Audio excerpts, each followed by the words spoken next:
நான் நினைச்சேன் அது ரியலா தான் இருக்கு அப்படின்ட்டு. ஓகே. பட் இது போறத பார்த்தா அவங்க ஆக்சுவலா அப்படிதான் இருக்காங்க. அவங்க ரொம்ப கன்ஃப்யூஸ்டா தான் இருக்காங்க. அ கமருதீனும் சரி, பாருவும் ஓ! சரி. அவங்க 2 பேருமே கன்ஃப்யூஸா தான் அவங்க இருக்காங்க. ஃபுல்லாவே ஃபர்ஸ்ட்ல இருந்து அவங்க ஓகே. கன்ஃப்யூஸ்டா தான் இருக்காங்க. ம். அவங்களோட பாஸ்ட் வாழ்க்கை கூட பார்த்தீங்கன்னா, ம். அப்படிதான் இருந்திருக்கு. பாருவும் சரி, கமருதீனும் சரி, ஒரு ரிலேஷன்ஷிப்ல கமிட்மெண்ட் காட்ட முடியாதது அவங்களே சொல்லியிருக்காங்க. அவங்க அவங்க கதை கேட்கும்போது எனக்கே தோணியிருக்கு பல வாட்டி. ஓகே. இப்போ இந்த கமருதீன்ல 32 வயசு ஆயிடுச்சு. ம். இதுவரைக்கும் அவங்க வந்து ரிலேஷன்ஷிப்ல இருந்திருக்காங்க. பட் யாருக்கும் அந்த கமிட்மெண்ட் குடுக்க முடியல. என்ன பார்த்து நெறைய பொறாமைப்பட்டுருக்காரு. எப்படி 26லயே நீ கல்யாணம் பண்ணிக்கிட்ட.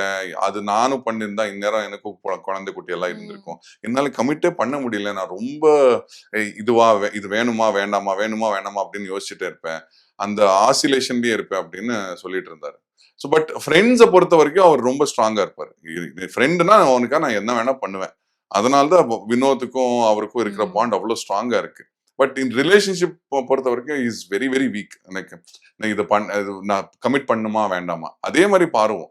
அதனால தான் அவங்களுக்குள்ள அவ்ளோ சண்டை.